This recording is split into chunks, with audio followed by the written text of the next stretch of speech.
wonderful crowd.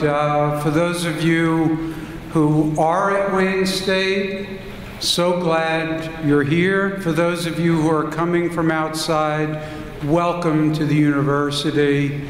I'm Mark Crewman. I'm chair of the Department of History at Wayne State and director of the Center for the Study of Citizenship, which I'm happy to say is the preeminent global institute for research and promotion of citizenship. The work of the center is predicated upon the belief that vital communities, social, cultural, political, economic, all require knowledgeable, active citizens. In a country where people get to watch the television network that echoes their beliefs, or limit their surfing of the web to those sites that reflect their politics, the Center for the Study of Citizenship provides a civic forum for discussion of issues that divide us in the United States and around the world. At the center, we seek conversations about difficult and potentially divisive issues. Just last week at the center's Citizenship and Constitution Day program, we brought together Republican and Democratic fundraisers and politicians, and despite their vast disagreements, by the end of the evening, they agreed unanimously about the need for transparency in campaign fundraising, a consensus born out of conflict. Speaking of donations, because the center lives on the generosity of its donors, please take a look at the donor card in the center brochure and consider a gift to the center. Commercial is over. Michael Murto, our Director of Development, I'm sure is pleased with me. But on a more serious level, I do want to point out that this is the second time that we have held a debate on same-sex marriage. A little over 6 years ago, the center sponsored its first debate on the subject.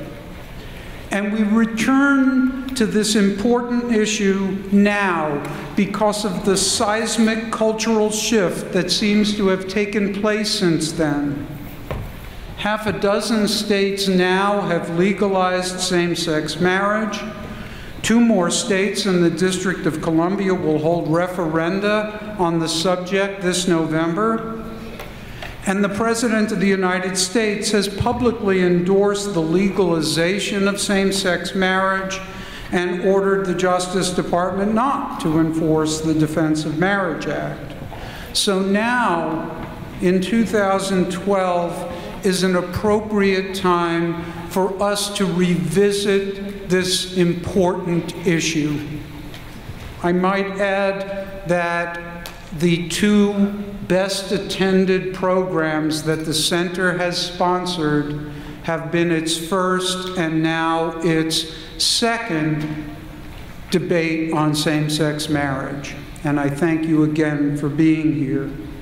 With us tonight is the founder of the National Organization for Marriage, Maggie Gallagher, and John Corvino, who has not founded an organization in favor of same-sex marriage, but he is one of that cause's leading spokesmen in the nation. I will confess that John enjoys something of a home court advantage tonight because his day job is as a professor of philosophy and chair of the philosophy department here at Wayne State University.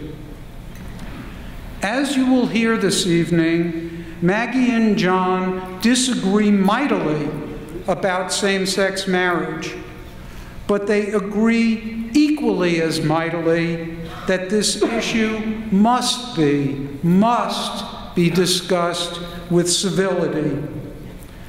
Their civil behavior, and I dare say their friendship, has led to the publication of their co-authored book, as you saw outside, appropriately entitled, as you can also see, we've borrowed the poster and the title of this evening from their book, Debating Same-Sex Marriage. John and Maggie will be signing copies after the program. Meanwhile, I want to emphasize that it is imperative that everyone in the audience tonight follow Maggie and John's example. Our watchword for this evening, no matter how passionate your views on this controversial subject are, is civility. You can all see it easily from the back row on my lapel button. It says civility. Okay, maybe you can't see it in the back row. I want to thank sponsors for tonight for helping to make this evening possible. The Office of the Dean of Students has been instrumental in enabling us to bring Maggie here. MGM Grand Detroit took a bet on this debate and co-sponsored the program. And our newly and appropriately renamed Women's Studies program, now Gender, Sexuality, and Women's Studies, headed by its estimable director, Ann Duggan, is a third major co-sponsor. I want to thank them all for making this evening possible. And I'm not here to moderate, just to introduce Maggie Gallagher and John Corvino.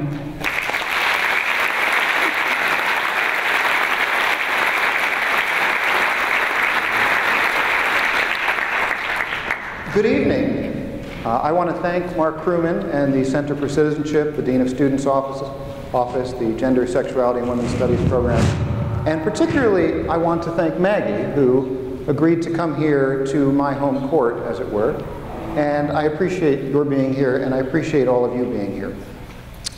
Maggie and I have had a number of debates together, and of course we've debated each other in this book. And we decided that we want to make tonight a little bit different in the sense of being more of a conversation and dialogue than a debate, where we could maybe get some clarity on where we differ and why.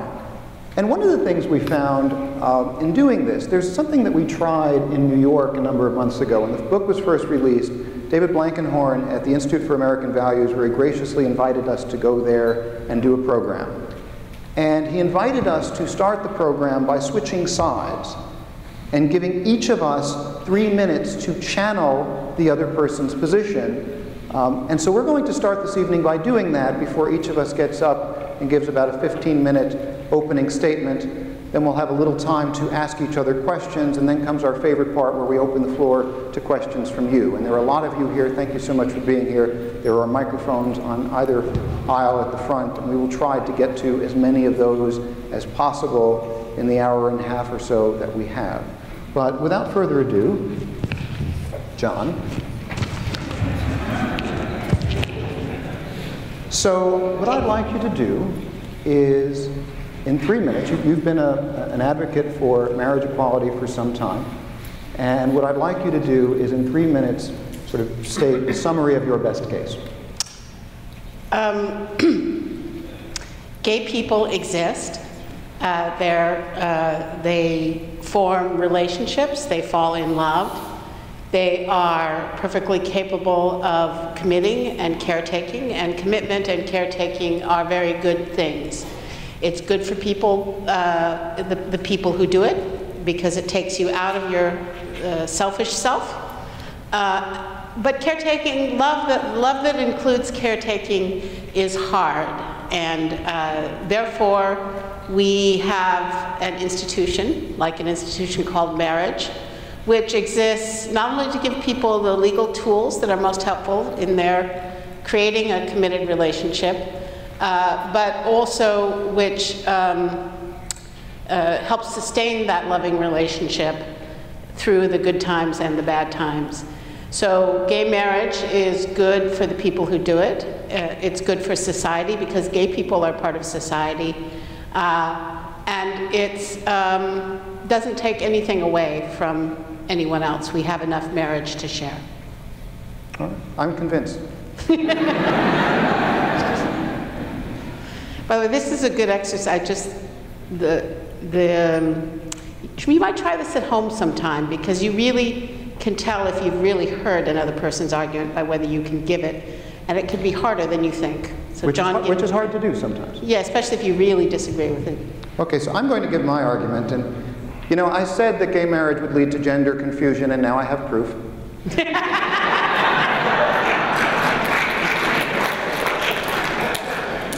No, in all seriousness, my argument is not really about gay marriage, but about marriage and what that is and why we have it and what it's supposed to do in society. And one of the interesting things about marriage is that it's a human universal.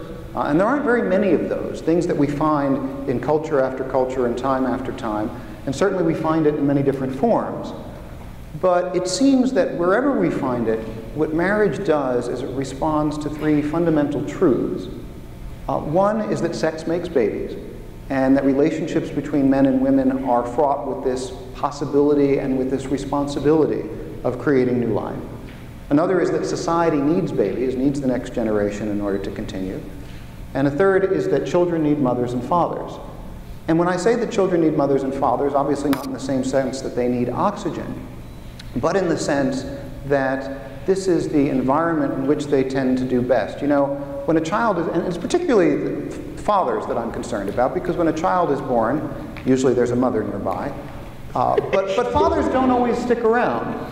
And one of the very important things that marriage does is to encourage this bond between men and women for the sake of the children that they create. And my worry about, my concern with respect to same-sex marriage, most fundamentally is that it's not really marriage we're talking about, because it doesn't bring together men and women in this way. And partly as a result of that, it makes it much harder for us to send this important message in society that children need mothers and fathers. It makes it harder for us to communicate the norms that support that and to sustain those norms. And really, in its worst form, it makes it such that those who try to put forth those traditional norms are labeled as bigots and treated as much as we would treat racists who opposed interracial marriage.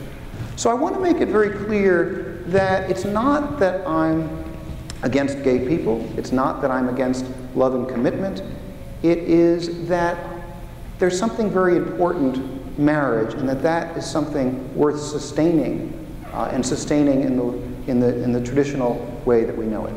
So maybe we should just skip our speeches and open it up for questions. How did I do? I'm much better than in New York. I did better than in New York? Yeah. Okay. Yeah. I could quibble, but how did I do? You did well.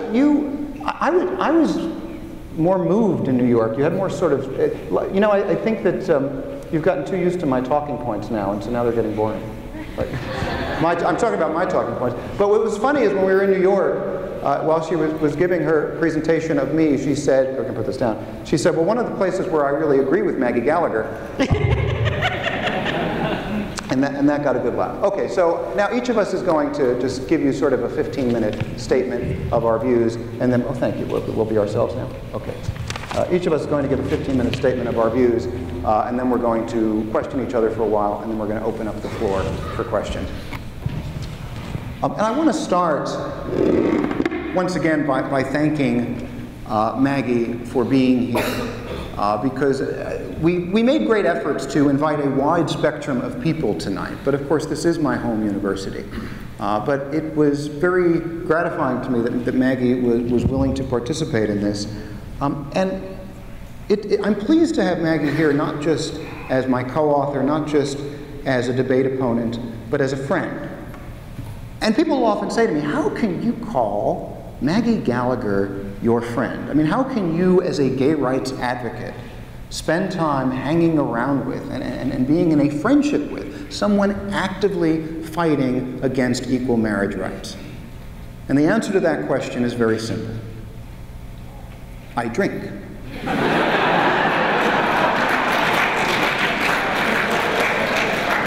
A lot. You have no idea. No. The answer to that question is complex, and I want to talk a little bit about the answer to that question, because there is a sort of strategic aspect to it, but there's also a personal aspect to it. In terms of the strategic aspect, I want to win this. I want to win this for my sake as a gay man in a relationship, but even more importantly, I want to win it for the sake of all those people who come after me, and particularly the young people out there who are gay or lesbian who ought to be able to aspire to happily ever after in marriage. And I recognize that while we've been making real progress on this issue, we are not there yet. If you look at polls, Gallup polls and so on, it seems that about half the country is on board with marriage rights for same-sex couples, but that also means that about half the country isn't. And so far, in every single state where this has been on the ballot, my side has lost. Now, I'd like to see that change in November. In November, there are 4 states that have this on the ballot: Maryland, Maine, Minnesota, and Washington State. Maryland, Maine, Minnesota, and Washington State. And in 3 of those states, Maryland, Washington State, and Maine, if the voters could actually make it such that after the election we have marriage equality. Minnesota is a traditional marriage amendment, much like the one we have here in Michigan, although it just focuses on marriage, not on civil unions. But we've lost many of those ballot initiatives. We've lost, ultimately, in every state so far. And I'd like that to change. And I recognize that if I want that to change, I have to reach out and engage people who disagree with me about this. So when I was invited to do the book, I wanted to go to someone who I thought was going to be a strong and articulate spokesperson for that half of the country that disagreed with me, and so I reached out to Maggie, hoping that through this conversation, by getting the arguments out there, by putting forth our reasons in a public way and having people discuss them, we could actually make progress on this issue, and that ultimately, that equality would win. But there's a personal aspect to it as well, which is that, frankly, sometimes you just click with certain people. And if there's one thing that I ought to understand as a gay person, it's that personal affection doesn't always line up with societal expectation. That is, just because society expects you to click with somebody in a certain way, for example, the way they expect me to click with women and I don't, it doesn't mean you're going to click with those people. And in a similar way, just because people expect you not to click with someone, they expect me to hate Maggie Gallagher, or to get angry at Maggie Gallagher, or to go crazy being around her and so on, it doesn't mean that that's going to happen either. Maggie and I get along, and I think one of the reasons we get along, one of the important reasons we get along, is that we both care about marriage.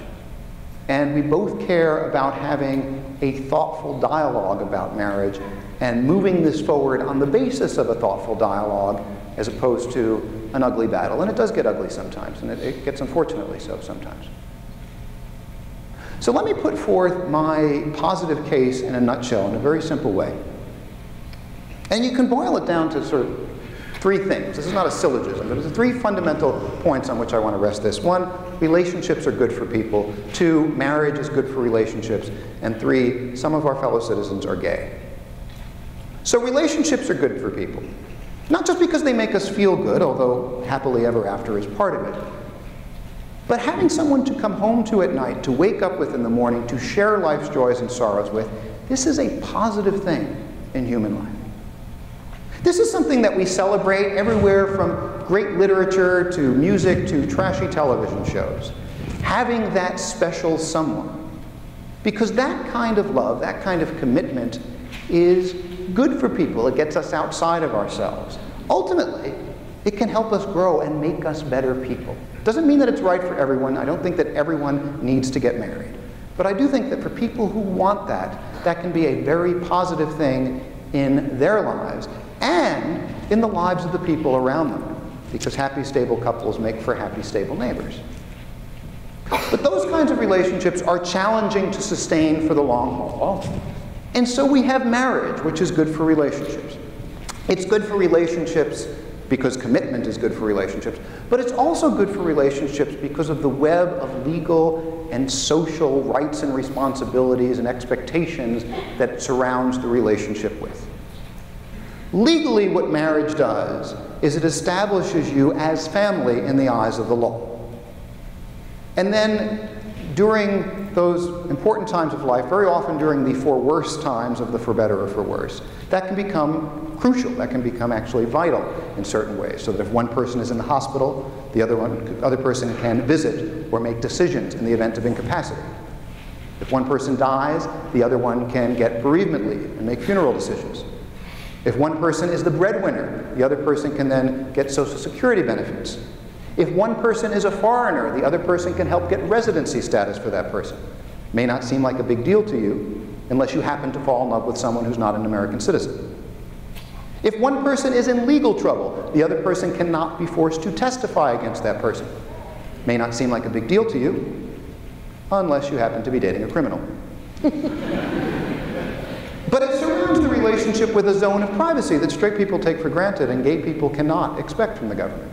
And if the couple splits up, as couples sometimes do, there's a system of laws in place to help that go more smoothly. A lot of people don't think about this, but one of the important reasons for gay marriage is gay divorce. That is, that there's no system of laws in place for what to do when we've merged our lives and we've merged our property together and now we're taking that apart. And I know there are some lawyers in the audience who might have something to say about that because it's a complicated issue. So marriage surrounds the relationship with all of these legal tools to help sustain the relationship, help create next of kin, make it go more smoothly, make it understood as family in the eyes of the law. But it's not just about the set of legal benefits. It's also about social expectation and social support. When you stand in front of your family and friends and commit to someone for better, for worse, for richer, for poorer, in sickness and in health, until death do you part, that's valuable. And when your family and friends hold you to that, when they stand behind that and say, okay, we're going to surround you now with certain expectations, rights, and responsibilities because of that, that again helps to sustain the relationship. And once again, that's not just good for the two of you, it's also good for the people around you. Because when there's someone whose job it is to take care of you and vice versa for life, that means the state is less likely to have to do that. So there's a social interest here as well. So I think of it as a kind of a win-win situation. Good for the couple, but also good for the people around them, because happy, stable couples make for happy, stable, productive citizens. Okay, so why are people so opposed to this, or why are about half of Americans? There are a lot of arguments we hear, and we'll hear some of them tonight. I just want to mention a few of them real quickly before I hand the floor over to Maggie. One of them has to do with religion. You know, God says that marriage is this way. I want to be very clear that what we're talking about tonight is civil marriage, something that the state does, which is different from religious marriage, something that your church or other religious institution does. Here in the United States, it's hard for people sometimes to separate these things in their minds because we call them both by the same name, marriage. And if you want both, people typically do them at the same time. They fill out the relevant paperwork at City Hall, and then they go before a minister, and as long as they file the paperwork afterwards, they are married both in the eyes of the state and in the eyes of that religious institution. Not every culture does it this way. My in-laws had 2 weddings in the Philippines, one in a Catholic church, one a month later in a courthouse. I want to make it very clear that what the state does about marriage will not force your religion to make any changes to its marriage policy any more than it can tell your religion what kind of baptisms it must perform, or bar mitzvahs it must perform, or any other religious sacrament that it must perform. So that if your religious denomination opposes same-sex marriage, it can continue to do that, and no one is going to force it to perform a wedding that it doesn't want to do. So then people come forth with secular arguments, and a lot of those have to do with the notion that this is a threat to traditional marriage. Now, I hear people make this claim a lot, but I rarely hear people flesh out what it really means. I mean, it's not as if we think that if we support gay people in their relationships, straight people will stop having straight relationships and all go gay. The usual response to a gay person is not, hey, no fair. How come he gets to be gay? Do we think that straight people are just going to give up on the institution of marriage? I mean, what is that dinner conversation going to look like? Well, Jane, I wanted to marry you, but now the guys next door are getting married, so forget it.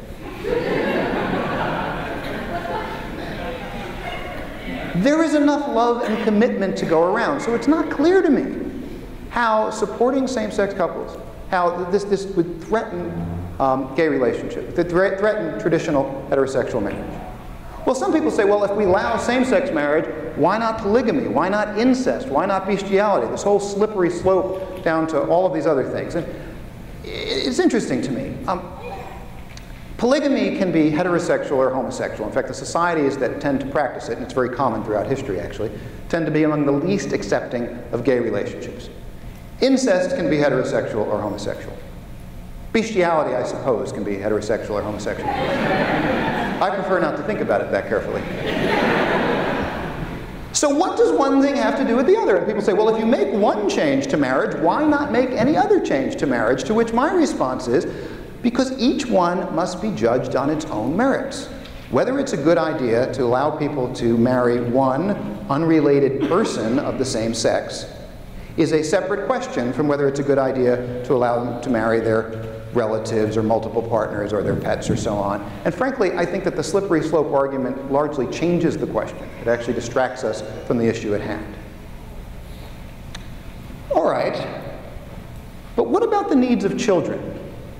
This is a claim we often hear in the debate, and actually much of Maggie's portion of the book has to do with children's needs and this notion that children need a mother and father, therefore we should not allow same-sex marriage, and there are some steps in between there, although I don't think that they get filled in as clearly as they might.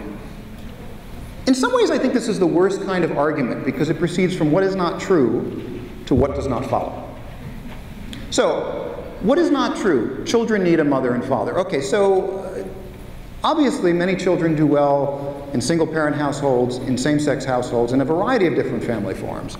So there's no sense that they need a mother and father. So the more plausible, weaker version of the claim is that that is the ideal situation for children, for them to be with their own biological mother and father in a low-conflict relationship, various other provisos you might add to that. Now, Maggie and I will disagree about what the research says there.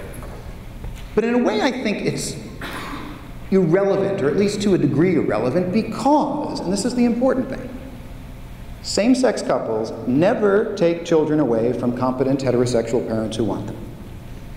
Same-sex couples never take children away from... It's not as if we're kidnapping children from their own biological mother and father. When gay couples decide to have children, I'm not talking about when they have children from prior relationships, but when they decide to have children, how do they do? We don't wake up and say, oops, we're pregnant. So there are two things that typically happen. One is adoption. That's not where we're taking children from their own biological mother and father, but we're taking children usually from the foster care system and providing them with a loving home. This is positive. This is a good thing. The other, of course, has to do with artificial technologies, artificial insemination, surrogacy, and so on. Now, there's a lot of a big debate that goes on around the moral questions raised by those technologies. But the thing is, you do not have to be married to use them. So it's not at all clear to me how allowing same-sex couples to marry means that fewer children will get to be in this ideal situation of their own mother and father. I mean, think about this. Prohibiting same-sex marriage does not cause lesbians to go marry their sperm donors and form traditional families. I don't mean to be glib about this, but it's not as if the alternative is either this child is going to exist with their own biological mother and father or with this gay couple. Those are not the options on the table.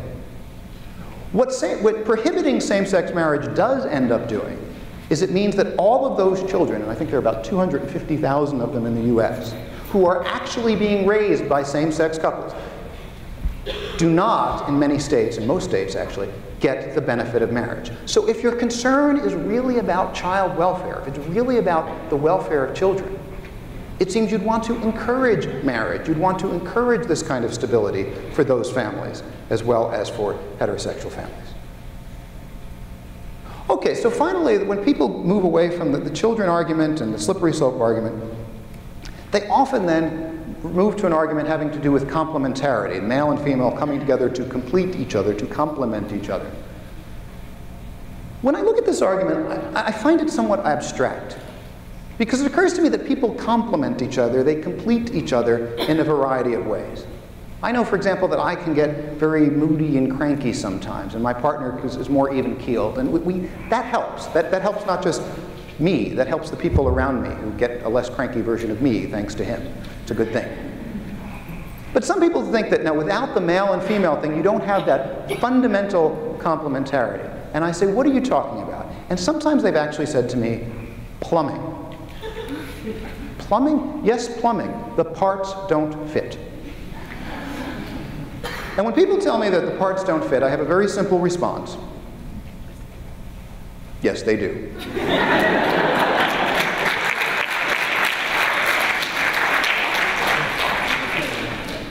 Because if they didn't, people would try it, it wouldn't work, and they'd do something else. I mean, I would actually have people say, well, it's obvious that same-sex marriage is wrong because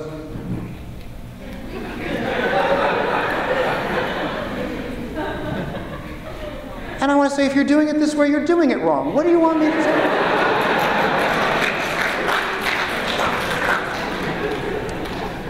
At this point, we don't have an argument anymore. What we have is a panic. And I think we can do a lot better than that. And again, I appreciate the fact that Maggie is here and that you are here for us to have this conversation, because I think tonight is an opportunity for us to do better. So, thank you.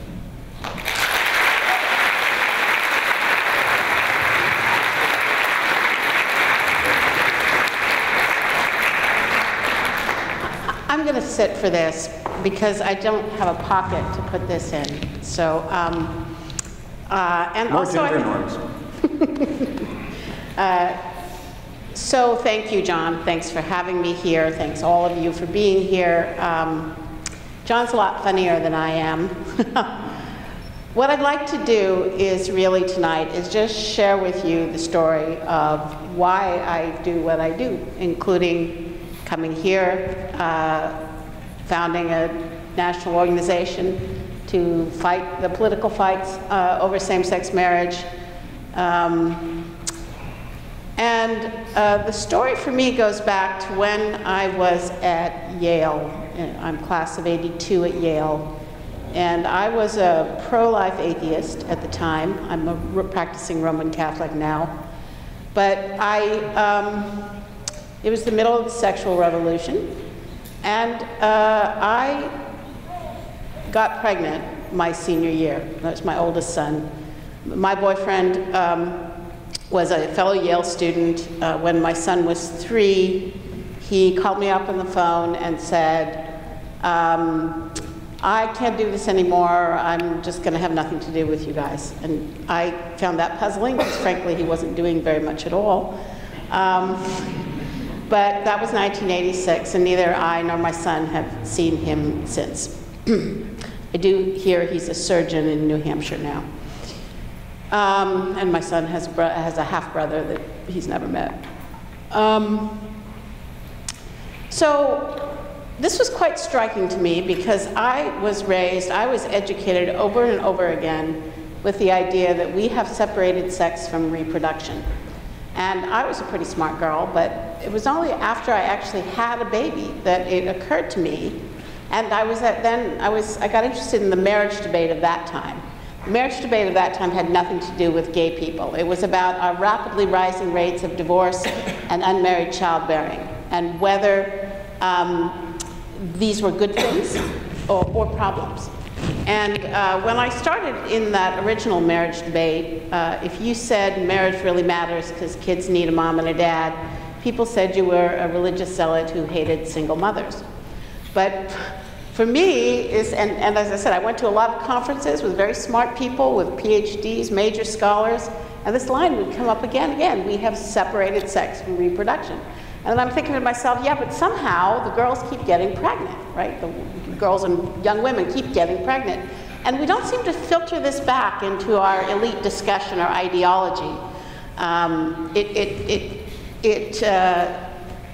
We have a marriage and family and sexual system that assumes something that is visibly untrue, which is that we have somehow managed to make sex separated from reproduction. Instead, while any given sexual act is very unlikely if you use contraceptives to result in a birth, over time, it turns out to be the norm. I mean, being a Yale girl, I went and I started to look into the data on what contraceptive effectiveness means, and if you use a contraceptive that's 95% effective, in over 10 years, 40% of the women using that will experience a pregnancy. And this explains why, in spite of the fact that we have separated sex and reproduction, that even today, 3/4 of all births are unintended at the time of conception by at least one of their parents. Okay, so it occurred to me personally, and then, so that's step one. I was like, I was really smart. Why did no one ever tell me that, that this is not true? Every time you engage, if you're heterosexual, in a sexual relationship, there's this incredible possibility, which is that you could be creating not only a life, but your child's life. And the second thing, the context, my experience as an unwed mother, a very privileged unwed mother. I had a Yale degree. My parents were very fluent, and they were very supportive of me. They didn't understand why I didn't believe in abortion, but if I was going to have a baby, they were going to help me.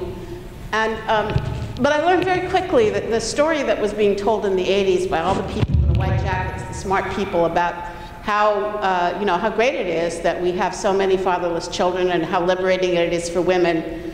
And that it's only our backward social stigmas, and we're too influenced by television shows from the 1950s.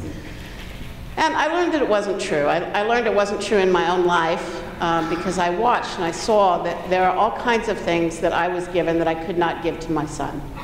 And I saw it was really hard on me. I was very privileged as an unwed mother, but it was extremely difficult.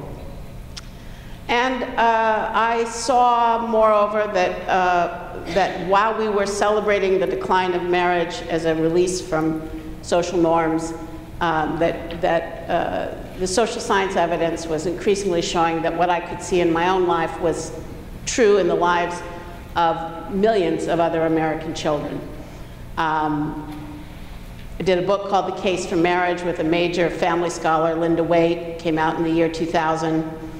Wasn't thinking at all about gay marriage then, but we took a look at the social science evidence and concluded that basically in every way that social scientists know how to measure, bad things happen to children more often when their parents don't get and stay married. Higher rates of crime, delinquency, more school failure, more suicide, higher rates of depression, much more poverty. The list really goes on and on. Now, the majority of children raised by single mothers, like my son, grow up to be wonderful human beings. People can surmount all kinds of more difficult problems. But it's a lot harder, through no fault of their own, when their mom and dad aren't able to forge a basic, decent, good enough marriage in which to raise and to shelter that child and protect that child. And so I spent about 20 years going around the country participating in this debate on marriage, and the simple thing that I was doing, it comes out of my personal experience and my reading of the scientific evidence and my concern that we are in a big marriage crisis, which I think we're still in. It's not a crisis about how much people want soulmates. That idea of marriage is doing fine. But it's a crisis about how serious we are as a society, how committed we are to the idea that marriage really matters because children need their mom and dad, and that adults have a pretty strong obligation to make sacrifices if necessary to get this good for their children. So in 2003, along comes same-sex marriage. The court is about, I have avoided the topic of gay marriage. I was participating in a whole marriage movement. We would get together and say, gay marriage, well, we're not going to talk about that because we're going to focus on divorce and unmarried childbearing. Then all of a sudden we woke up and the courts in Massachusetts this was no longer theoretical. It's coming. What do you think about this? And as a person who was focused on marriage, I thought very hard about it. And I concluded that if we move to same-sex marriage, if the law recognizes two men as a marriage, it's a pretty definitive rejection of the idea that we are, as a society, going to recommit to strengthening marriage and its role in bringing together mothers and fathers for children. After same-sex marriage, I can go to Massachusetts and say marriage really matters because kids need a mom and a dad. And people will look at me and say, well, wait a minute, that's not what marriage is about. The law is clearly contradicting you. If John and his partner are in marriage, then marriage is clearly about something else. than getting moms and dads for children. So I'm going to do a short version, since John already gave you the version. This is another version of my talk, but really, the peculiarity of what I think about gay marriage is that it really doesn't have a lot to do with gay people. I don't think anything that a gay couple is doing in their home is going to affect my marriage. But I think the public meaning of marriage, our public understanding of it, does matter. And I think that marriage, not only in this society, but in virtually every known human society, emerges again and again because there's a need for a social institution powerful enough, rich enough with meaning, to actually influence the way young people in the middle of their erotic and romantic and psychological dramas behave. Marriage regulates not only the people who are married, but marriage is a big public idea, regulates people who are not married too. It tells you when you're committing adultery, only because we have this public idea of marriage. It tells you whether you're having an out-of-wedlock child. Without a public institution of marriage, you couldn't know. And in fact, there's some research that one of the problems for women in cohabitating relationships is they often imagine that they're in a common law marriage and their partner has a totally different view of the relationship. So there aren't that many human universals, as John said, channeling Maggie. And you have to ask yourself why. Why is it that over and over again in these diverse cultures, you see a basic marriage idea with many, many different, there's a lot of wacky stuff if you delve into anthropology around marriage, but it has a basic shape. Marriage is a public union, it's not just a private and personal union. It's a sexual union, it's not some other kind of union. Between male and female, at least one man and one woman, because as John said, polygamy is a very common human variant, especially among small tribal societies, in which the rights and responsibilities of the man and the woman towards each other and towards the children of their union are publicly defined and supported, which means we do not leave it up to the next, we do not abandon the next generation and leave it up to young people in the middle of their dramas to work out on their own what this whole big dimension of human experience means. And as I said, this is not hard to find. Why does this happen over and over again? Because sex makes babies, because society needs babies. Societies that do not figure out how to manage the procreative implications of male-female sexual attraction don't survive to become one of those cultures that get counted by our busy anthropologists. And children ought to have a father as well as a mother. And it is fatherhood that is most at stake because, although we have a big important debate about gender and it's all really important, but I just want to put it to the side because the truth I'm pointing to is really more basic. When a baby is born, there is bound to be a mother somewhere close by, right? If we want fathers to be there for their children and for the mothers of their children, biology alone is not going to take us very far. We need a social institution, a cultural mechanism for attaching fathers to the mother-child bond and for communicating to the next generation that they have to act in ways to get this as a great good, both the young men and the young women, for their children. And, as society, the reason gay marriage is plausible in our society to so many people, in addition to the fact that we have this new problem of how to demonstrate respect and care for gay people in our midst, our friends, our family members, our fellow citizens. But in addition, it's because of the weakening, this strong weakening of our marriage culture and our marriage norms that have produced the problem that I'm principally concerned about addressing, which is that 40% of our babies now are born outside of marriage. And actually the divorce rate has dropped, but so slightly less than half of new marriages, probably about 40% of first marriages end in divorce. What happens? How do we reconcile? Now, I guess to me this is a fairly direct way that gay marriage is going to affect marriage as a social institution. The fundamental idea of same-sex marriage is marriage equality, right? It's the idea that there is no morally relevant difference between same-sex and opposite-sex couples. And if you see any difference, there's something wrong with you. You're like races who opposed interracial marriage. Which means that once the law goes and the society and the culture goes to same-sex marriage, it's going to become increasingly hard to focus on as morally relevant to marriage the things that really are distinctive about opposite-sex couples, including the one that I care about most, which is that only unions of husbands and wives can make new life and connect those children to their mother and father. We have children in a lot of other families, and I think that we need to support other families. We need to support all of our children. But this, in my view, is the great historic public purpose of marriage. It's the reason, it's the fundamental reason, I think, why marriage is not only a universal human institution, but why there's something called civil marriage in this society at all.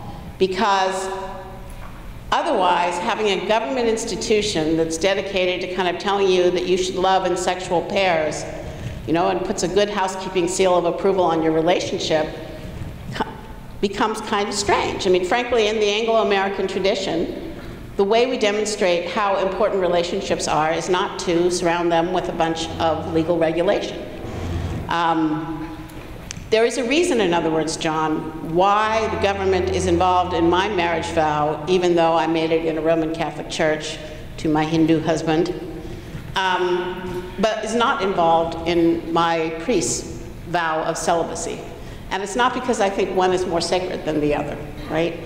It's because that we have, until yesterday, understood that creating and sustaining a working marriage culture is necessary in order to protect children and to transmit the society into the future.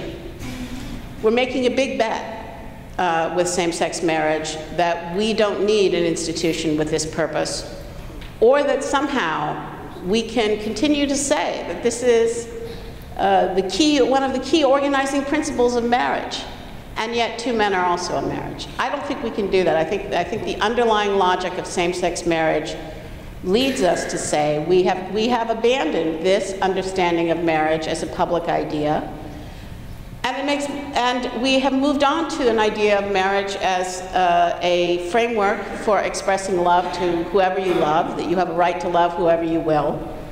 And most of the features of marriage, of our marriage tradition, start to become much less intelligible and much less coherent. Why does it have to be a sexual union if it's caretaking and love that we're talking about? Why can't two relatives do it if it doesn't have to be a sexual union, if that's what you choose? Just because someone is married, why can't I marry them? Why do you have to be sexual? Why do we assume sexual exclusivity as the norm in marriage, which, by the way, is supported in state laws in varying ways, but I won't go into that here. I think all of these, the key norm, the one I care about most, is discarded. Same-sex marriage is a decision to discard that as a public norm around marriage. And most of the other features of marriage, which are intelligible because they're about this good, getting this good, are also going to be called into question in a new way. Particularly since, and I will wrap up here, but it's pretty clear that there are many potential pathways to gay marriage, but the one we're moving towards is the idea that if you do not see gay unions as marriages, you are engaging in a form of discrimination. You are violating our sacred public norms of equality, and your views should be stigmatized and marginalized to the extent that the law can. So we're already seeing, to me, completely incomprehensible consequences. In Illinois, when Illinois passed a marriage equivalent civil union law, Equality Illinois promised that it would not affect religious groups. In fact, they promised it would not affect religious adoption agencies. It turns out they thought it was already illegal to discriminate against gay couples, because the day after the law passed, or within a few weeks, gay couples were showing up at Catholic Charities and Evangelical Lutheran asking to adopt through these religious agencies. They were turned down, and instead of going to all the other agencies that do gay adoptions, they went to the state and charged these agencies with discrimination. The state agreed, and they are put out of the foster care and adoption business. To me, it makes no sense whatsoever, because these are the most vulnerable children of all, right? They have no parents. There's not enough foster care and adoptive parents. We need as many as we possibly can. So putting any adoption agency, whether you agree with their policies, that's capable of recruiting and getting good homes for children makes so little sense. So why did it happen? It happened because the new public norm of equality, which is we are going to treat you like a racist if you disagree, seemed to be the main point, and it trumped the other goals in this case. So I would like to believe John when he says that civil marriage is not going to affect religious marriage, but what I think is happening already is that it's becoming increasingly difficult, and that after gay marriage, after acceptance of the principle of marriage equality, that the traditional understanding of sex, marriage, and relationships is going to be, rather than strengthened in the public square, as I would have, is going to be increasingly difficult and dangerous, and institutions who engage in it are going to have to mute their voices or face legal consequences. So that's my case. My case, John, is that gay marriage is not just letting new people into an existing institution. It requires us to change out one idea of marriage, declare we're done with that, probably say that idea of marriage is bad and discriminatory and should be repressed, and move on to a new vision of marriage as rooted in, primarily in the needs of adults for companionship and caretaking, to which children are an afterthought, not a core organizing purpose.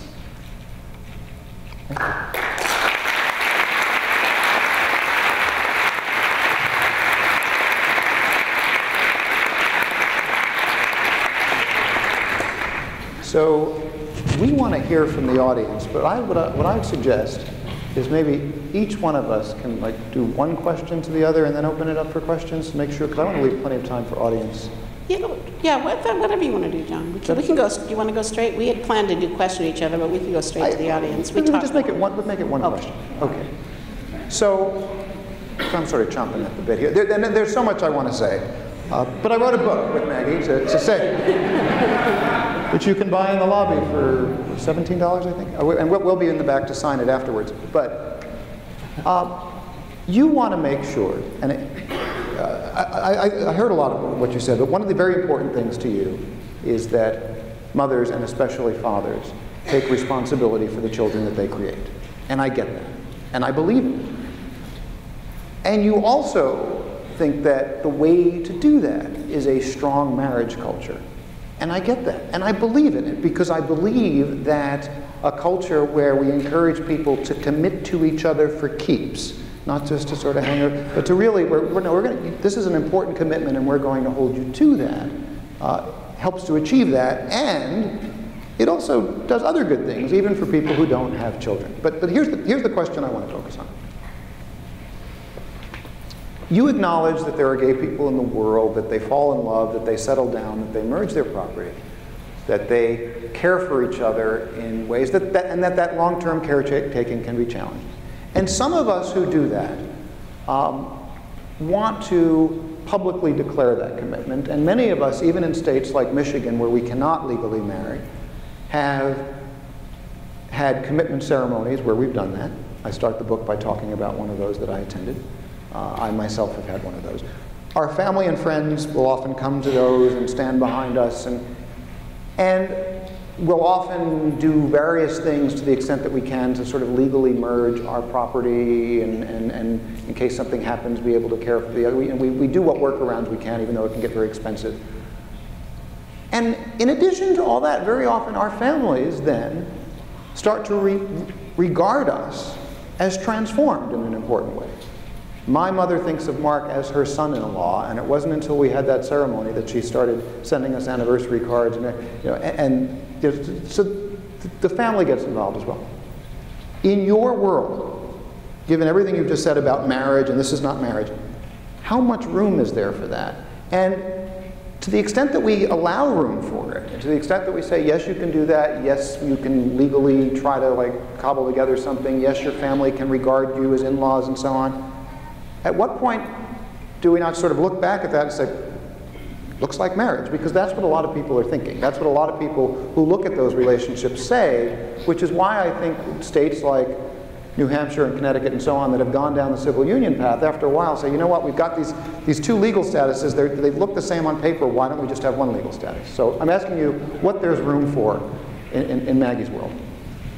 Well, my problem with civil unions as a compromise is I think we actually have a really fundamental question that one of the two of us, we have to settle, which is our marriage tradition discriminatory? And civil unions is an attempt to kind of you can't buy the right to discriminate with civil unions. And I think it's one of the reasons that, as you say, you can't buy the right to discriminate. I can't buy the right. People on my side, not you personally. I just don't understand what you mean by that.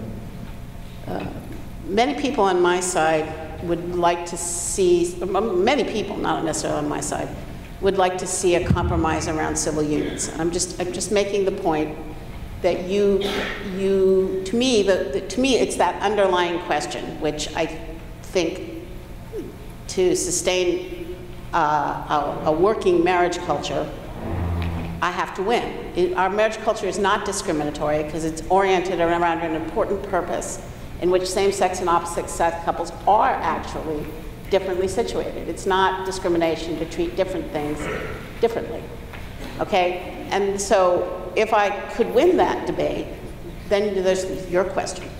What do you do with gay people? And the answer is, in my view, you could easily say, well, here's a small group of people.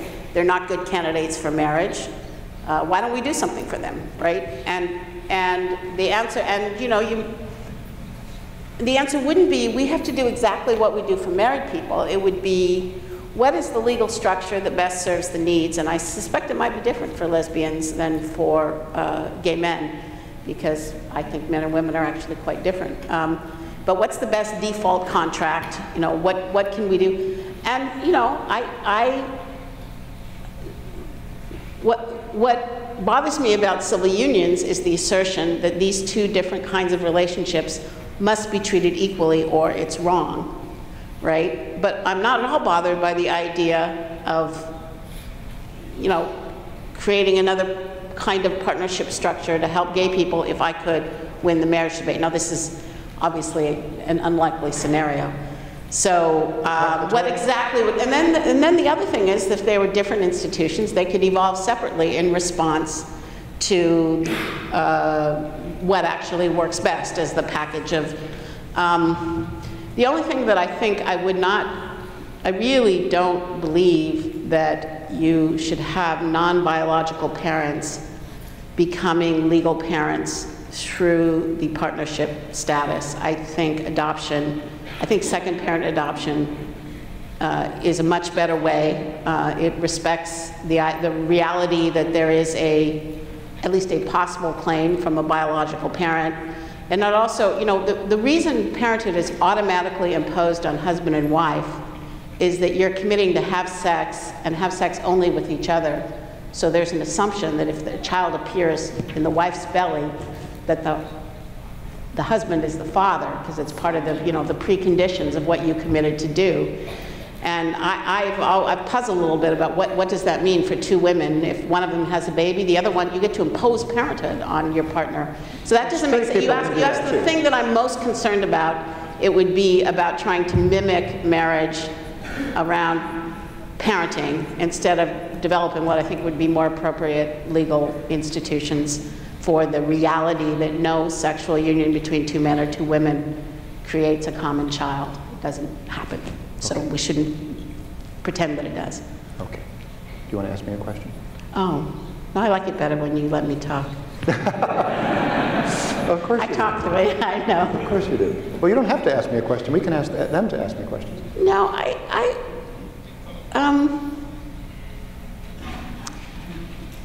John, what is your actual view on the relationship between sexual fidelity and marriage? Do you think it's intrinsic, or I don't know if you think anything is intrinsic to marriage, or we just get to make up the rules however they work. But I think that's another one of your false dichotomies, that either it's intrinsic to marriage or we just get to make up the rules as we go along. I think that because marriage is a social institution, if we just made that's not my question. My question is about fidelity. Yes. Do you think this? Do you think it's core to marriage? And if so, how would you explain that for 2 men and 2 women? Because I mean, I can explain it really well for a husband and wife, right? If the purpose of marriage is to get mothers and fathers for children, sexual fidelity is actually key. Marriage won't do that. Otherwise, you can still be off creating children in fatherless households. I think that fidelity is an important marital norm, that is an important part of marriage. But that it doesn't follow from that a relationship that does not have that or does not expect that is not a marriage, because as we know and as you've acknowledged, there have been cultures throughout history where at least quietly, and sometimes not so quietly, men were expected to have mistresses. There are cultures today in the world where men can have wives for a day in order to allow them to have sex outside of what we would actually regard as their genuine marriage or marriages. So that I don't think that fidelity is part of the definition of what a marriage is. I do think it's an important norm. I think it's an important norm for a number of reasons. And I would agree with you, I think you would say this, that there are more reasons for people whose relationships can actually result in children, which is many, but of course not all heterosexual couples. There are heterosexual couples who are sterile, who know themselves to be permanently sterile and so on. So they don't have that reason, but they may very well have reasons that have to do with security, with jealousy, with the potential transmission of disease. I mean, there are a number of different things supporting these norms, but they may end up being different for different couples. And they may be different for lesbians than they are for gay men, than they are for heterosexual couples. Okay. There are 2 microphones. We're going to try to get to as many questions as we can in the next 45 minutes or so. So please line up. I'm just going to move this back so it makes it easier for me to see people with the microphone over there.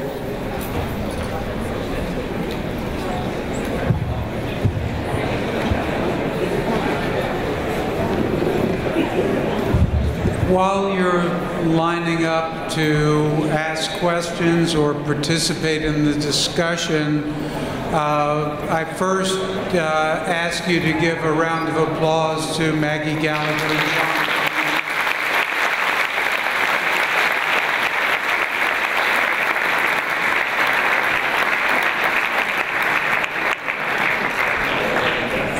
Now I do want to ask you, please, to make your questions or comments brief.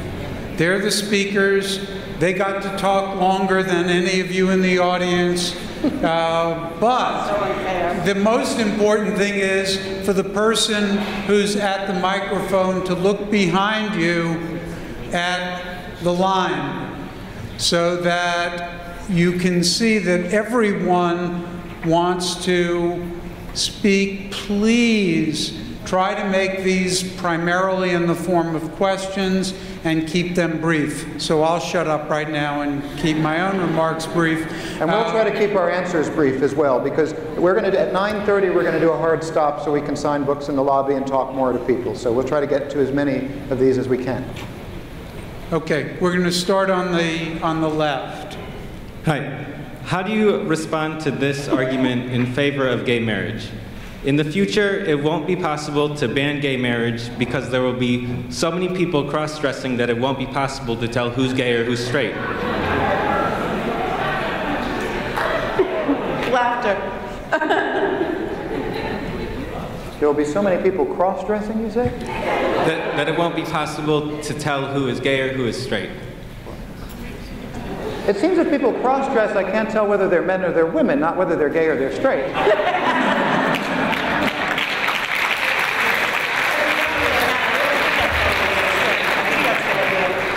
All right, we're going to move on to the right. That really was from the left.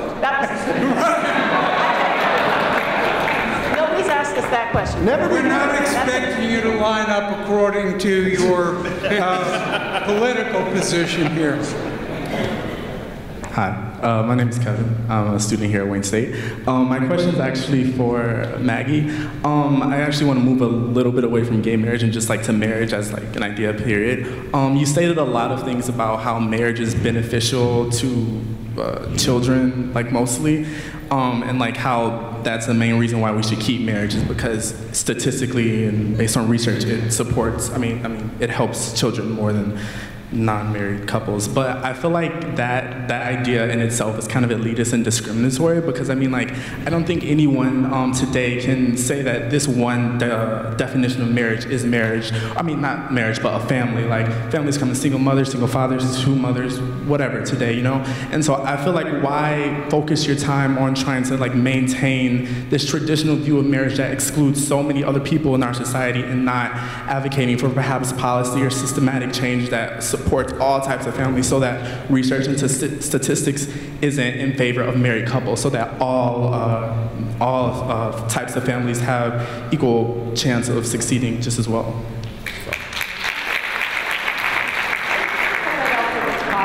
I don't, and this is again maybe my experience as well as my research, I don't think it's possible for one woman alone to do the same, even if I think I was a pretty good mother, but I wasn't able to give my children what my mother and father working together were able to give me. And I found with my son, at the age of 2, he started to ask where his dad was. He doesn't remember any of this, by the way, but I think there's a pretty strong longing to know and be known by and love and be loved by the man and the woman who made you. And that's a longing that marriage makes possible and nothing else does. So if I thought it was possible to recreate all the benefits of marriage and in other ways, then marriage would not be necessary, and I would say we should get government out of the marriage business. But that's our disagreement. If I thought like you did, I would think like you did.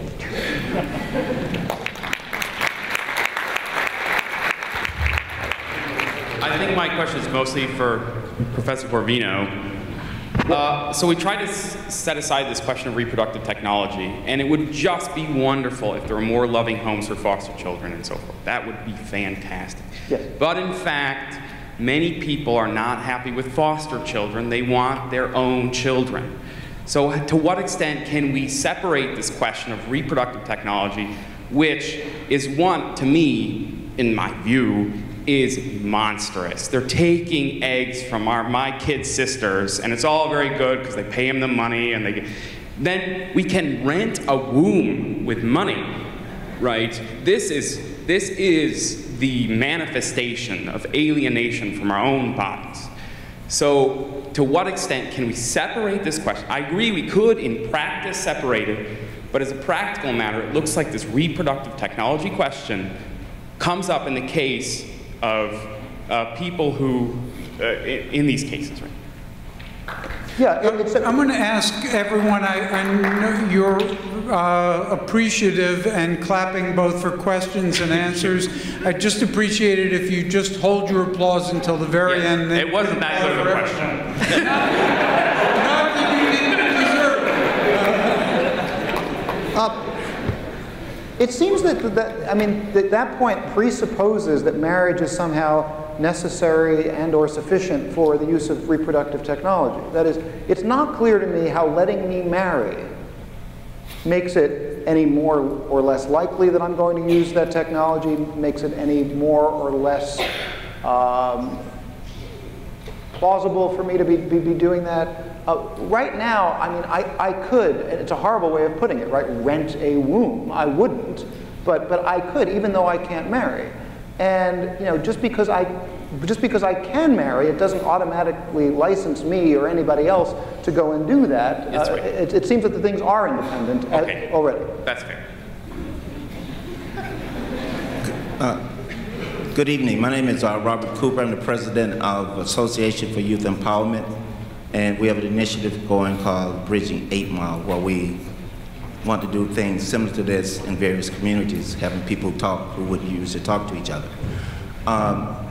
My first request is if both of you would take out the comparison of this issue to the issue of race and racism as it was addressed in this country. Because it's one of those things that seems that it's those, like the dichotomy. And I know this discrimination is at the heart of the issue, but fundamentally, it's very, very different. And that would be one request, because I see a lot of students taking notes, and I can see papers and going out next week, and it's like, wait a minute. But anyways, following that, my question is, since we're talking about family, we're talking about marriage, and it seemed to have come down somehow to an issue about what's going to happen to children. And I don't think that that's really the issue at all. It's more of shifting from what institution are we, of the 5 basic social institutions, which one are we talking about now when we talk about gay marriage? Are we talking about family? It doesn't sound like it. Are we talking about economics? Possibly, because we're talking about some type of exchange. But it comes down to more or less doing business.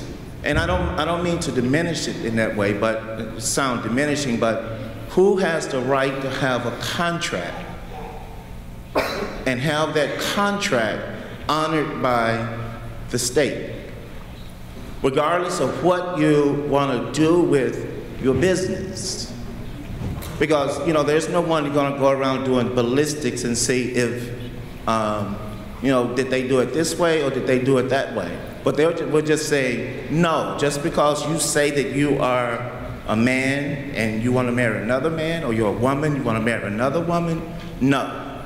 And that's very different to all the stuff that went through in the 60s. And then, you know, Wayne State University set up something that allowed someone like me in the 70s to be here to address that issue. It's not the same thing. Okay. So let's let our speakers respond. Well, I agree with you, so maybe I should let John respond. On the point about it being simply a contract which the government will enforce or not enforce, I mean, it's true that the government isn't the enforcer of contracts, and legally speaking, marriage is very importantly a contract. But I think it's a lot more than that, and I think it does have to do with family. When I was talking earlier about how my parents consider my partner their son-in-law, the fact that my niece has 2 uncles where she would have 1. I mean, all of these are aspects of what marriage is. Maybe not aspects of what the legal incidents of marriage do, but as I said, marriage is more than those legal incidents. On your first point about race, I very much appreciate the fact that race and sexual orientation are different, that these issues are different. But I don't want to go so far as to say that we cannot look to the history of racial discrimination and learn from the history of racial discrimination, because that would suggest that the lessons of that history are only applicable to questions of race, and I think that they're applicable more broadly than that. So I think that while I would agree with you that we have to be careful with that comparison and use it very carefully, I don't want to put it off the table. Yep. Okay. All right, thank you.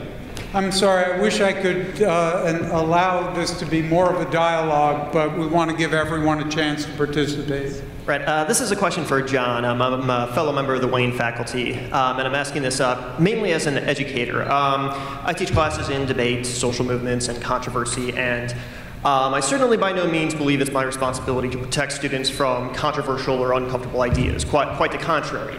I do, however, feel I have a responsibility to protect them from content and material that does violence to their very being, right? That undermines their humanity, which perhaps not all, but certainly many arguments against same-sex marriage do, especially to an 18-year-old who is not yet out and is thinking of coming out. And as a result, I shudder quite a bit when considering how to broach specifically the issue of marriage equality in the college classroom, and I wondered what your thoughts were. It's a really good question, because I appreciate the fact that you said from the beginning that you don't think it's your job to shield them from controversy. I mean, look, education is difficult. Education can be confrontational. Education at its best can be kind of uncomfortable, because it takes us from someplace we're comfortable with and moves us somewhere else that we haven't experienced.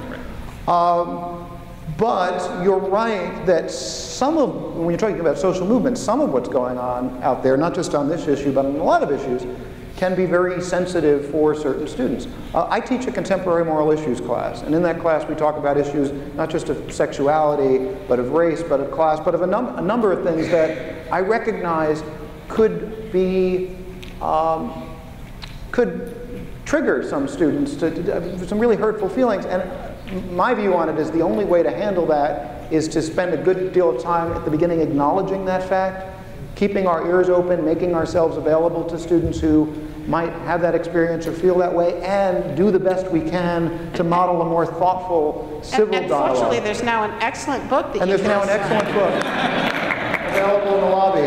But I mean, look, one of the reasons Maggie and I do this is because really, you're right, that some of the dialogue around this is really nasty and hurtful, and I want to do the dialogue in a more productive way. Thanks. Thanks.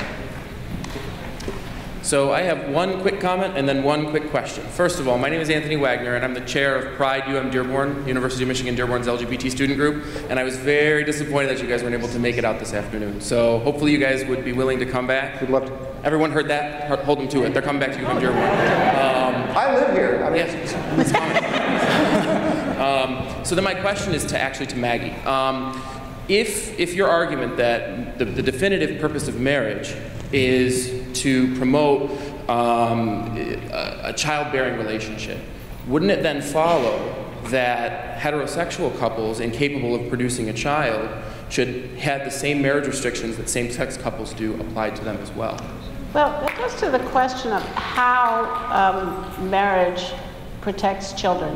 And in the classic view really is that every time a man and a woman commit to be in a sexually exclusive, faithful, lifelong marriage, you've solved a problem, right? First of all, infertility, I mean, there are people who know they cannot have children, right? But the reality is that you don't know when you're going to have children if you're having sex with a member of the opposite sex. You can't be sure, right?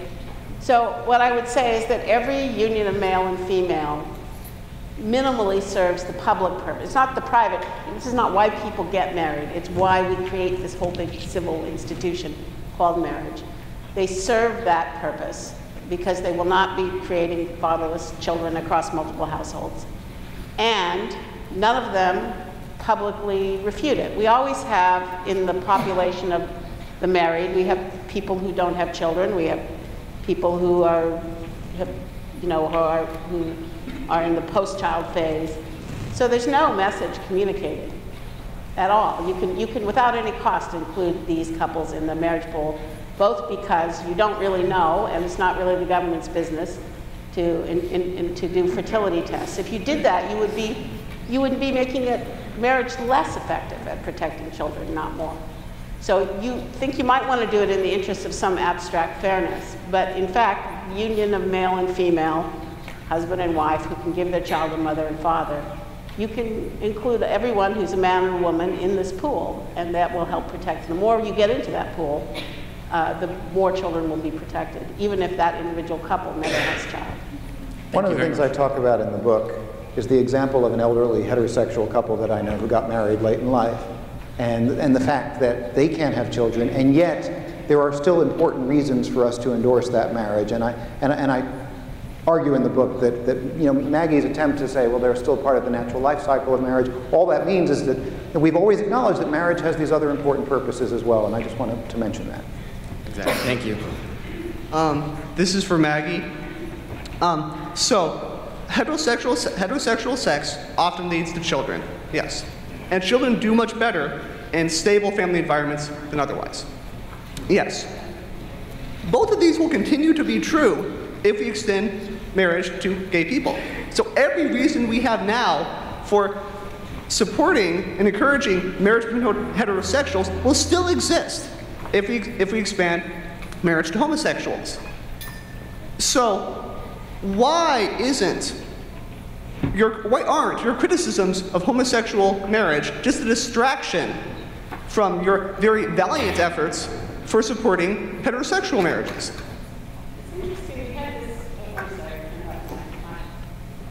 This happens over and over again. I say something very specific and meaningful to me, at least, that gets translated into something that makes it impossible. So what I said is that the public purpose of marriage, its key public purpose, its most important, what makes it a necessary social institution, is that you need to bring together male and female to make and raise the next generation so children have a mom and a dad.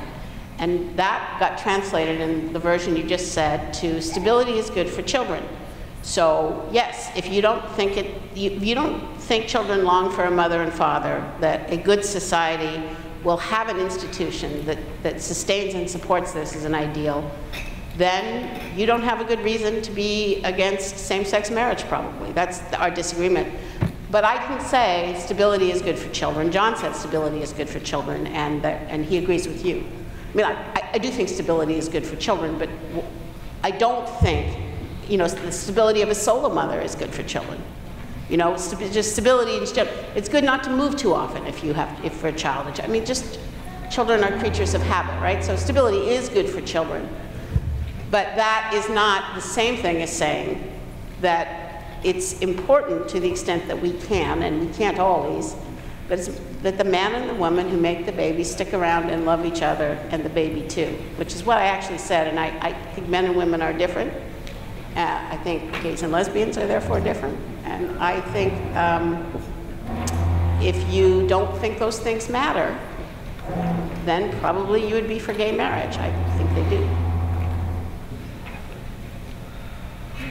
I don't mean to like bring up the same point over and over, but in foster care, there are a lot of kids that don't get homes and end up aging out. And those kids that age out end up, there's high rates of crime and like homelessness. And so say that like a gay man who's in a relationship adopts or houses one of these kids. If he passes away, his partner, chances are, cannot take that kid. So then they end up back in the adoption agency or the foster care facing those same rates of crime and homelessness. Like, in your eyes, homosexuality may be an evil, but don't you think that it's a lesser of the two? Okay, so let's talk. I didn't actually make a case against gay adoption or foster care because I think they serve different functions than marriage. I think adoption and fostering are both very good things. They're happy endings to a sad and unjust story. I mean, we have adoption and foster care because we have children who don't even have one parent who is able or willing to care for them, and those children need parents. Which is why I think back in the 90s when people said, okay, maybe you don't personally believe in gay adoption, but these children need homes, you know, we got gay adoption well before gay marriage precisely under that argument. And it makes sense to me. I mean, if we're going to have, I mean, I think ideally all those children would be with a married mom and dad, but the world is not ideal and those children need homes. So there are single mothers who adopt, there are single fathers who adopt, there are gay people who adopt and foster children, and we should be grateful to every responsible person who's trying to rescue these children. I don't know if a child is placed in a home with two parents, I assume with two adults, that the foster agency approves both of them, right? So I'm not sure that your assumption that if you're fostering one and then a partner dies, that the state would come in and put them in a new foster home. That doesn't make a lot of sense to me, but it's possible I don't know foster care law well enough to answer.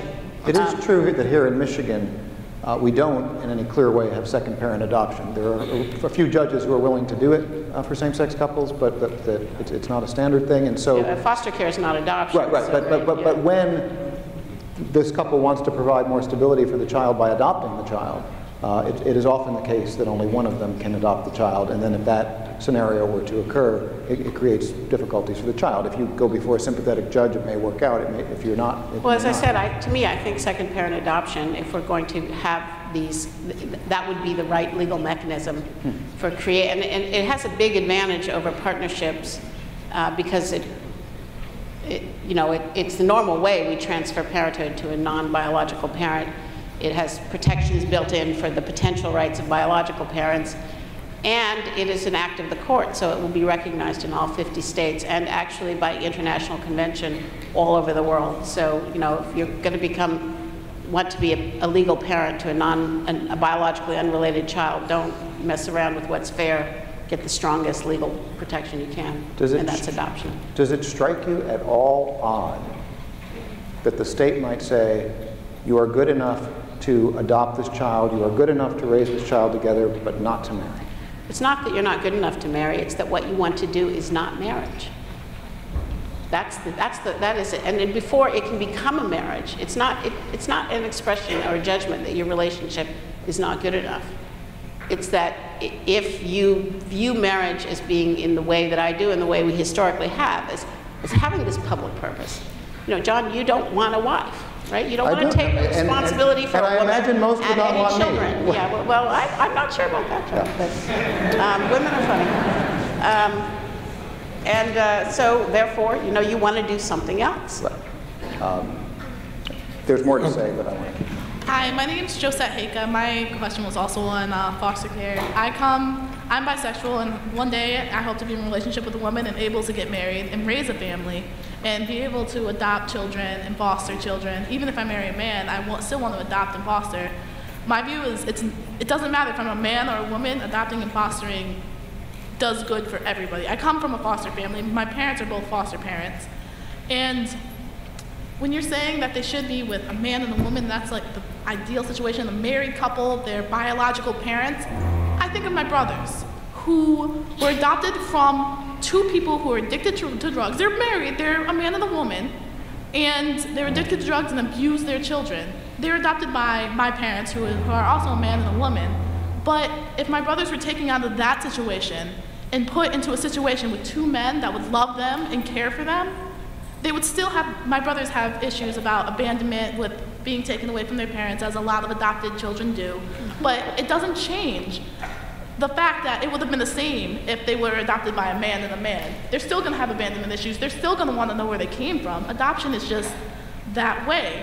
And you've answered most of the questions about you think that they should have both parents be able to adopt a child, but that's just not the case. In a lot of states, if a couple is not married, then only one of the partners can adopt the child and the other one can't. And it just doesn't make sense to me. Well, I would say it'd be a lot easier probably to get second parent adoption in all 50 states if that was the main push. Then the pushback on that would be a lot less than you're getting now on marriage. But You've got people like Brian Fisher at the American Family Association, and you know. By the way, there are very few states. I think Utah is one of them. Arkansas. There are states where that's true. And I don't know that it makes sense to me. I mean, I guess it does make sense to me for opposite-sex couples, that if you could marry and you choose not to, that's probably a sign that you shouldn't be jointly adopting a child together, right? Anyway, I think the situation, if the state does not recognize same-sex unions as marriages, means different if you're living together and not married, if you're a gay couple. So, I mean, I guess I hear the energy. By the way, thank you for speaking up. Thank you for wanting to foster and adopt children. I agree with you 100%. That's a great blessing. As I said, I agree with you. I think we need as many loving parents to help as many of these children as we can. And anyone who's willing to do this and is a good parent should be honored and respected. Yes, my name is Edward Bibbs. I'm a student at Wayne Community College. And my question is, for the same-sex marriages, how, when you have a child or adopt them, do you insert the morals of a man and a woman, as far as the man leading the woman and the woman being the home provider or being the strength behind the man to make him want to achieve more?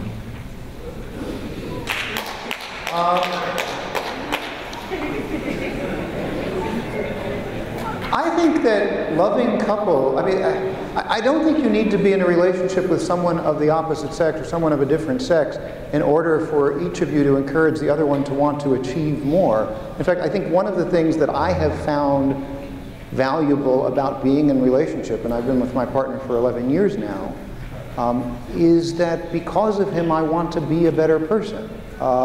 not even just so much in terms of achieving more in my career and so on, but wanting to be more loving, wanting to be more caring, wanting to be more dependable and reliable or so on. I mean, I think that relationship does that. And I think that, you know, for some of us who happen to be gay, that when we try to get that with someone of the other sex, it usually doesn't work out very well. And that's, so, you know, and sometimes we don't figure that out until after we marry some of the other sex, and that can be very difficult for both people involved. So I agree with you that relationship does that, but not necessarily, it doesn't have to be heterosexual relationship. My name is Robert Wilbur. I'm a graduate student here at Wayne State in philosophy. Let me make sure, Maggie, that I understand what you're saying first. I don't want to ask you a question about something you didn't say. You support heterosexual marriage as the best means to create and promote the creation of nuclear families. Is that correct? Okay. With 7 billion people on Earth and countless thousands, not just abroad but here in the US, going hungry in the dark, do you really think it's ethical to promote the creation of new children at all? Yes. You know, a baby is God's opinion that the world should go on. You know, it's funny because the belief, it's not funny, but it's quite striking that educated and intelligent people believe that we can dispense with reproduction as a good. I don't know if your position is that there's already too much of it, and therefore, I mean, I guess I have a hard time grasping that position. I will say there are places where there is rampant population growth, but in all of the developed countries now, with the exception of America, which is just barely below replacement level fertility, we are now seeing rates of reproduction which imply a society is going to actually die out. Maybe that's a good thing if, you know, there are no more Italians, because Italian women are having on average 1.2 women per children per woman, which means that the population is roughly being cut in half in every generation. So 100 in the first generation, 50 in the second, 25, 12.5, that's one lifespan. You don't really notice it at first because there's so many living, you know, older adults around. You don't really notice that what you have is not a sustainable family culture. But I actually think the societies that are otherwise best for human flourishing have an unrecognized crisis, that people don't care enough, or whatever. They don't seem to know how to get men and women together to make and raise enough children to transmit the society into the future. That's one half of the problem. The other half is the suffering and problems caused by family fragmentation or the failure of men and women to form families together in the first place. But I think it's very ethical. I don't know, he's the gay moralist. I am the gay moralist. Well, one thing I say in the book is that I wish some of this conversation about children and children's welfare and children's needs could be transformed into a broader conversation about whether and when and why to bring children in the world, including doing it the old-fashioned way. And we don't have that conversation. And it's strange that we don't have that conversation. For all of the moral issues we talk about, you won't find any contemporary moral issues textbook that has an article in it about whether you should bring children into the world. And I find that striking, that we don't, because I think people just sort of go through the motions and do it. And I think sometimes it's wonderful when they do it. I love my nieces, but I also think that it would be worthwhile to step back and think more carefully about that. Thank you. Thank you. My name is Brian Dukes. I'm from the College of Engineering. My question is mainly for Professor Corvino. One of my former students. This is correct. Gonna make you proud.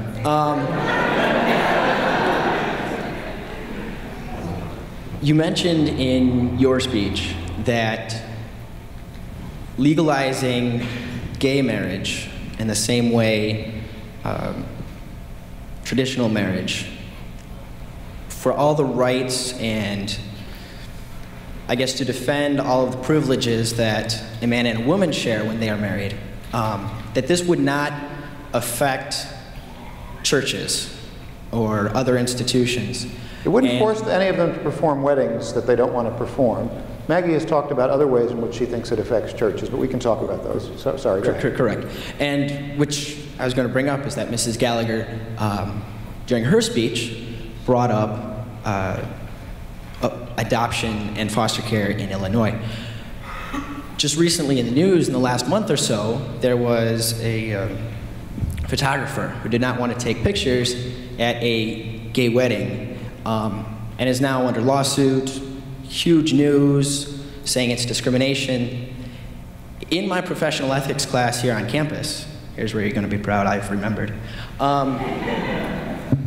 is that we talked about discrimination, and we talked about what exactly is discrimination, and also why not. And that you talked about if a private company sees that it's to their benefit to not hire a minority, or to not hire a person with a lower education, or to not hire women because the job is suited for men, or for whatever reason, that company has the right to say if it's in their better interest, if it's in their interest to not hire one person and to hire another, and that's their right. For this photographer and for the adoption agencies, you argue the rights of same-sex attraction, couples who have same-sex attraction to be married. How do you do that without taking away the rights of heterosexuals, especially photographers, adoption agencies, who say, you know what, it's in our best interest to have heterosexual parents as adoption agencies, or photographers say, it's in my best interest from a professional standpoint to put in my portfolio heterosexual marriages because the majority of my customers are heterosexual. Okay, how do you then, okay, so the end question is, how do you defend the rights? How do you promote your rights without taking away the rights of heterosexuals? Okay, so I think we need to make a distinction here between marriage law and anti-discrimination law. Right. And the cases that we've been talking about, like the case in Illinois, was not about marriage law. Illinois doesn't have marriage for same-sex couples. It wasn't even primarily about the civil unions law. It was about an aspect of the civil unions law that specifically had to do with discrimination. It came as part of an overall package, yes, but those are separable in principle. Now, I personally believe, and you may remember some of this from class, although there are different, as we talked about in class, there are differences about how to handle discrimination when companies think it's in their interest to discriminate. I think that there are difficult questions about how we balance this in society. On the one hand, people's right to live in a community and flourish. On the other hand, people's right to not recognize certain unions, hire certain employees, what have you, that they don't want to recognize.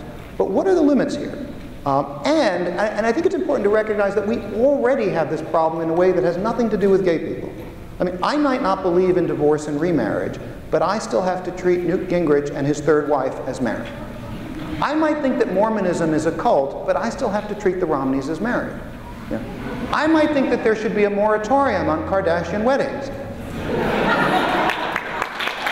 I would be right about it. The point is that all of us legally have to recognize marriages that personally we may disapprove of, and to the extent that the state says, well, the photography case is a case where I've said in public forums, and I'll say it here again today, I don't think any photographer should be forced to take a picture they don't want to take, because I think photography is a form of self-expression, and I'm a big free speech guy, and why would I want someone taking pictures of my wedding if they disapprove anyway? But again, what are the limits? If I don't want to take pictures of a Mormon wedding, if I don't want to take pictures of bar mitzvah because I'm against Jewish people, to the extent that I'm participating in business with all the rights and responsibilities and so on that go with participating in the public realm of business, at some point we have to balance those, the needs of that community with my individual rights. And that's a hard question, but it's not a question that needs to be pinned on the issue of same-sex marriage. And I should add, I just released a series of 9 YouTube videos on issues in the marriage debate, and one of them was specifically on religious freedom. So I'd encourage you to go on YouTube and look at those. You can find them on my website at johncorvino.com. And it's just like a accident of an enormous coincidence that every time we have either gay marriage or marriage equivalent laws, civil unions, that suddenly Catholic Charities has to go out of the adoption business. It has nothing to do with it. It's not an enormous coincidence. It is true that these things often start to be pushed as a package, but it's also true that the things that coming from your side tend to be pushed as a package, and I can make distinctions, legitimate philosophical distinctions between those things, while still acknowledging that in the political sphere, as we experience it now, some of these questions become very difficult. But again, none of these questions about discrimination are specific to the gay marriage question. No, I disagree, but he asked you, not me. Hello, my name's Jennifer. I'm a student here at Wayne. And my question actually is for Ms. Gallagher. It seems like your argument rests on the definition of marriage, which I'm a little bit, clearly you're saying it has to do with, making babies and protecting the babies. I'm a little unclear about your response to the question about overpopulation. It sounded like you're kind of arguing for racial purity for Italians or something. I didn't really get it. But in any case... I'm in an interracial marriage, just full disclosure. I don't know what you heard as racist. I know, I didn't understand. I'm unclear. Okay. But if your argument is to say that marriage between a man and a woman protects children, then I was wondering how so specifically, because in fact, from my own experience, I can say that husbands leave. And I don't think that our, gay neighbors having been married would have made one difference as to whether or not he would leave. And not only that, you haven't said anything that convinces me otherwise. In fact, it can be argued that what failed was the Catholic Church in training him to properly be a husband or to stay with his children, because he was raised Catholic, and I myself am Roman Catholic, so I love the Church. But I can say that what's been happening so far isn't working. And instead of trying to hold tight to this way we want to define marriage, as being between a man and a woman, I don't understand why we don't adjust our definition to something that works. So my question to you is, how specifically can you say that this will disintegrate marriage and will hurt children, allowing marriage equality and legal marriage for gay people? How is this going to be a problem for children? And how is that going to make a difference when your way has already failed?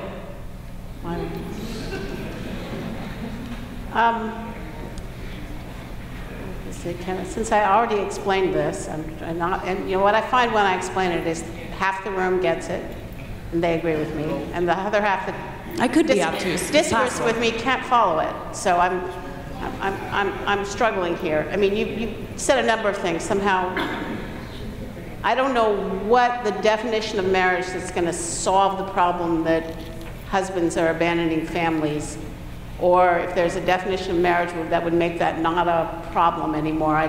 There was a lot of emotion packed around that I wanted to acknowledge, but I don't really know. Well, injustice makes me upset. What? Injustice makes me upset. Injustice needs to be what? Injustice makes me upset. All right. And I don't think our marriage tradition is unjust, as I said. I think that it reflects, captures, and communicates an important truth about the way same-sex and opposite-sex couples are different. And obviously, I've failed to persuade you of that. But it is what I believe. Okay. Thank you very much. Thank you. I see that we have 10 people left in line, so they'll be the last 10 people. And we're going to try to do so, because we have less than 15 minutes, fewer than 15 minutes left. So we're going to try to do what we call lightning round, where questions are very quick and answers are very quick. John says I flunked this. We're not always very good at it. Means me. So we're going to try. Go ahead. Okay. So I'm going off some information that some notes I'd taken from Maggie's speech. So correct me if I'm wrong on this also. Only unions of male and females can connect the children to the mothers and fathers, and that gay marriage works against the need for the children to form that connection with the mother and father. Why is that so important that a similar connection cannot be made for two fathers or two mothers? And more specifically, what about non-typical gender roles where there may be a man who physically is in a man's body, but everything else, emotionally, psychologically, they identify as a woman? And where's the conflict with that? Why can't a child make a connection with those types of relationships? Well, I think when children are not with their mother and father, I hope they can make connections with all other kinds of people because they need connections. So I don't know how to respond to that. I think there's a loss for children when the man and the woman who made them don't stick around and love them and raise them in a decent family together. There are losses for society. And in other books I've written, I've kind of documented the evidence for why that's true. So can two men be good fathers to a child? Yeah, I think so. And I think children without fathers can be raised by loving mothers to be good human beings, but not without some loss for the child. And in a society which loses this as a basic norm, I think it's already happening. As we lose this vision of marriage, more and more children suffer the loss, and it becomes harder to rely on stable marriages because they're about satisfying adults' needs and less about making this commitment to children. That's the problem. Thank you. I was wondering, Maggie, your statement about the closing of Catholic adoption agencies and how it's terrible. How does an adoption agency closing affect the number of people willing to adopt children? How does it reduce the number of children that can be adopted? It doesn't reduce the number of children who can be adopted. It means there's one fewer player out there looking for parents for these children. I don't know how active Catholic charities, I mean, it's kind of natural if you're Catholic, you might want to go to Catholic charities if you're adopting. I do know we did an interview it's up on the marriage MADA.org, which is one of the NOM websites, with a whole cluster of families who adopted children through Evangelical Lutheran. And she says very clearly that if it, one was the forager. She wanted to go to an evangelical adoption agency who helped her through the foster to adopt process. And then she got a whole bunch of circle of her friends within her church to also adopt, and sibling groups really. And it's a kind of lovely story. And she is extremely sad about the shutdown of this agency, but she says she doesn't think she would have entered the system if Evangelical Lutheran wasn't there. She wouldn't, maybe she would have found another way. But in the same way that I would have said, well, we don't want to prevent gay couples from adopting, even if I don't think it's ideal, because we need parents. These are children, we just need as many parents as we can. I don't really understand why the gay rights movement, or at least some elements of it, activists within it, decided it was more important to publicly express the norm that you can't refuse to do gay adoptions than to have as many competent adoption agencies seeking homes for these families as possible. There are definitely gay people who would agree with me on that, but it's still the underlying logic of this drive to treat the traditional understanding of sex and marriage as the equivalent of racism in the public square does seem to be driving to these consequences, and I think it's going to continue to do so. Thank you. Thank you, both of you, for coming out this evening and doing this. Appreciate this. My question is for Dr. Corvino. I agree with, I think from what you're saying, is with marriage being an institution which two people can have a companionship and share each other's life, you might probably would say love each other, give each other in a very deep and intimate way. But I would say, what would you say then to a position that I would certainly would uphold, is that when you're talking about like traditional marriage of man and women, when they come together, it's the fact that they have at least the possibility, at least ideally, of having that child, and that child which is the product of a sexual union, which is a real expression of that deep love for each other. Whether you're religious or not, could you not see you could say, well, the human beings have a way of natural law or whatever it is, the way we're created. There's a way in which we learn from how we're made. Like we grow slowly as human beings because we're so complex as compared to regular, other animals, which like that. when you look at the child being the product of that sexual union between a man and a woman, and the man and the woman having to learn how to give more of themselves as the result of that child coming into their life, even more so than they were when they were just man and woman together in that marriage. What do you say to that as a way of saying, yeah, man and woman marriage is something different than what people are arguing for gay marriage? I'd say yes. No. I believe in lightning round, not that much. No, I'd say yes, there is something wonderful and special and beautiful and awe-inspiring about that. I've never been a kid person. It's like people ask me if I want kids, and I say, to rake the leaves, yeah. But no. So I'd never considered myself a kid person. And then 2 years ago, my sister and my partner's sister, within 3 weeks of each other, both had kids. And, there's something just joyous about kids and just the way they are, right? Babies are, there's just something delightful about them. They're cute, they're innocent, it's beautiful. But there was also something to me sort of awe-inspiring about the fact that this baby emerged from my sister, and that my partner's niece emerged from his sister. There's something beautiful and special about that. It does not follow that those are the only kinds of beautiful and worthwhile relationships. It does not follow that couples who adopt, including same-sex couples who adopt, doesn't follow that they don't have real families, or that they don't need the support and protection and rights and responsibilities of marriage. And it does not follow that those of us who are childless and remain childless cannot benefit from the support and stability and rights and responsibilities of marriage. So I think, and I want to say, and I say it in the book and I'll say it right here, there's something awesome about the fact that a loving relationship between two people can also create new life. Yeah, that's really special. But it's not the only good thing that marriage does. Thank you. Thank you. My question is for Ms. Gallagher. First, I want to thank you for sharing your personal experience with everyone. I'm sure that is I profoundly respect what you did as a single parent. But you did acknowledge your privilege in terms of resources and support. So in a circumstance where an unplanned pregnancy would happen and that support and resources were not available, and because you're pro-life, obviously abortion's not an option, and adoption came, and that happened. Why do you believe that the child is not deserving of the protection that you believe the institution of marriage gives the parents who are then committed to sticking it out for the long haul as parents of that child?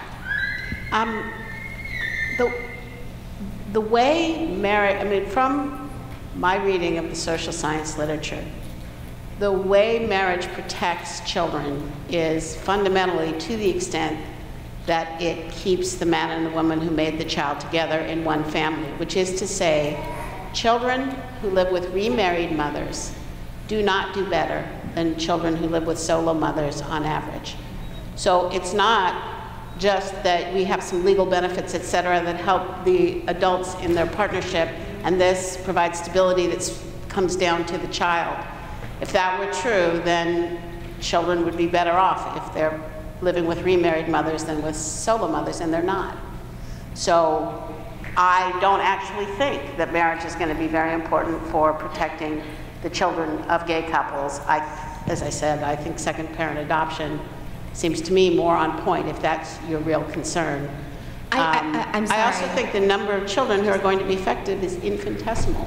80% of children with a gay parent seem to be the product of previous heterosexual relationships, according to Gary Gates, who's the leading demographer of gay people and a gay man.